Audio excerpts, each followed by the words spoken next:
across the globe, food is a major part of culture. It connects us to people and places and brings family and friends together. Specifically, in this video, I will be making babka, which is a type of Polish bread. Did you know bread dates back to when ancient civilizations were roaming Earth? Archaeologist Amaya Otegui of the University of Copenhagen discovered breadcrumbs around a fireplace in northeast Jordan that were 14,400 years old, signifying that bread was being made long before agriculture began. Bread was very symbolic to the Poles. It was seen as a sacred substance. It was forbidden to shape bread in any forms representing human or animals. It was also a sin to throw away bread. In ancient Polish folk mythology, the sky was seen as a bake mold and earth was the bread. Babka relates to my culture as I am Polish on my mother's side. I grew up having babka at Easter every year. This tradition originated on my grandmother's side, as she states now. Well, first I'll tell you, for people who don't know, babka is a sweet bread. We make it at Easter to follow the traditions of our grandparents, our great-grandparents, and my mother. My mom always put the food we were going to have for Easter dinner in a basket. A priest would come to our house and bless the food that we were going to have. If he couldn't come, we'd bring it to the church, and he would bless it there for us. You may want to make this dish too. Homemade bread is a healthier alternative to everyday white bread that is processed in factories. Making this dish may also inspire you to connect with your own culture. For this babka, we will be following the recipe from my great-grandmother's Polish-American Club's cookbook. My great-grandmother was part of a club that invented recipes and designed cookbooks based on Polish culture. This bread will be made in two parts, the bread part and the topping part. Bread ingredients include 2 eggs, 3/4 cups of sugar, 4 1/2 teaspoons dry yeast, 3 cups of lukewarm milk, 1 1/3 teaspoons of salt, 1/4 cup of softened butter, 8 cups of flour, King Arthur flour is recommended, half a tablespoon of grated orange rind, 1 teaspoon of vanilla extract, and some Crisco vegetable oil. A helpful tip: bring the ingredients you're going to use all to room temperature. Measure, put everything out, eggs, butter, and let it set for at least an hour. These are the supplies needed: measuring cups, the 1 cup and 1/4 cup, a knife and a fork, a plate, an electric mixer with tools, a Pyrex bowl, a metal bowl, a hand juicer, a cutting board, a zester, a spatula, teaspoon and tablespoon collection, in addition, a microwave. I was able to find a nutrition label online. Note that the serving size is 1 slice. The prep time for this recipe is approximately 3 hours with the rising period. Cook time is 35 minutes. To start off, take your softened butter and put it in the mixer bowl. Add in sugar by leveling off the top with a knife.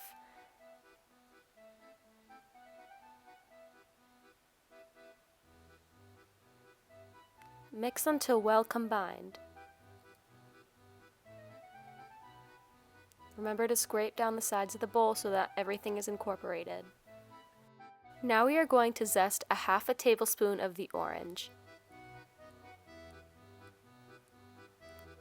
Now this part is optional but extremely recommended for a sweet flavor. We will be squeezing 1 slice of an orange through the hand juicer. Now it is time to proof the yeast. The biggest challenge for babka is proofing your yeast. You have to put a little bit of water in a bowl, warm water, and you sprinkle your yeast over the top, and you have to make sure it bubbles, and you get a beautiful smell actually, and that means it's doing its magic. When you mix it with the flour, the babka is going to rise.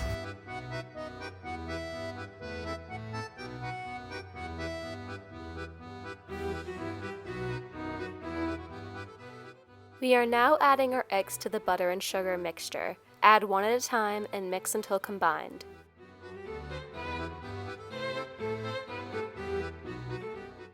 Add your salt and vanilla extract.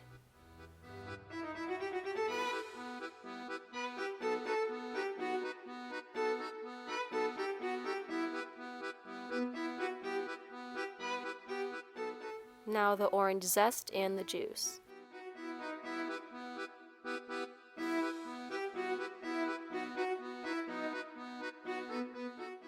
Mix this and then incorporate your yeast mixture.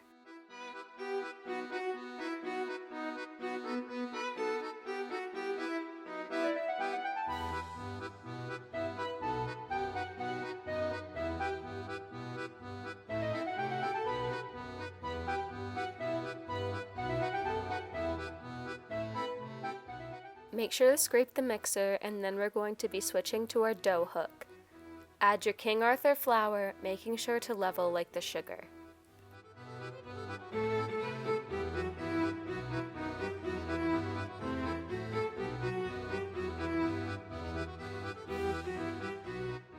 Mix again until a dough has formed. Use a sprinkle of flour and knead it slightly with your hands to make sure everything is combined. Set aside. Take the Crisco in your metal bowl and grease the bowl. We will be putting our dough in the grease bowl to rise.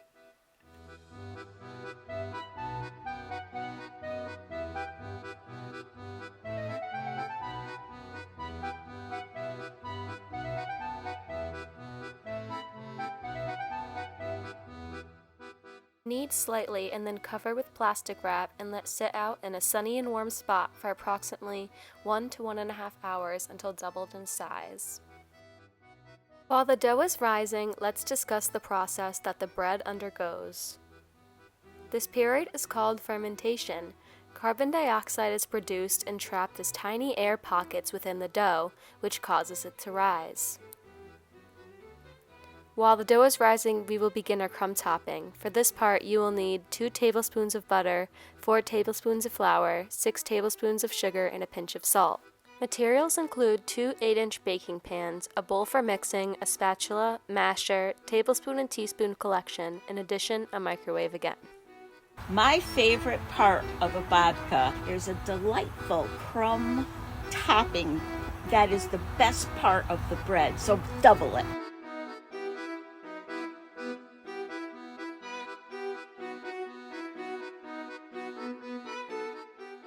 Add the pinch of salt and then mash till a fine consistency has formed.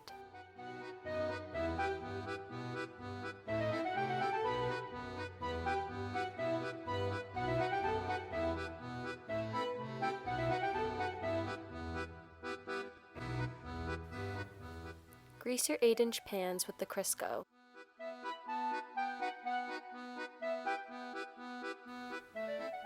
When the bread is done rising, add in by dividing the dough into 2 sections, one for each pan.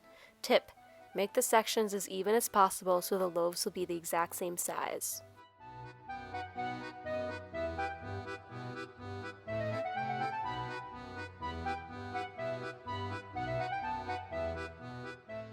Now melt half a stick of butter in the microwave for 2 times 30 seconds or until melted.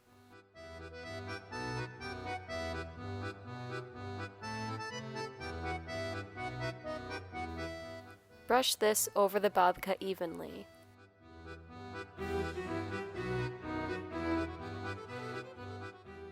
Add the crumble on top.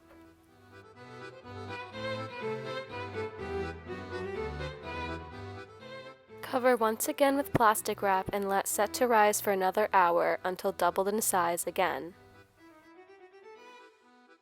Time to cook the babka. For this step, we are using the oven. Unwrap the loaves and preheat the oven to 350. When the timer beeps, put the babkas in for 35 minutes or until golden brown on top.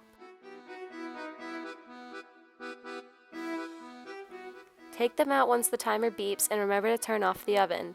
Let the breads cool for 2 to 3 hours before slicing.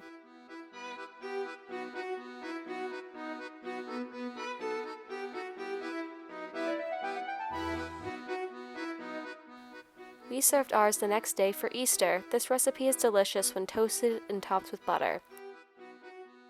Thank you for watching my video on babka making. I hope this inspires you to try this recipe and share it with your family. Reflect on your own experiences with food. Are there any favorite recipes that have cultural meaning behind it?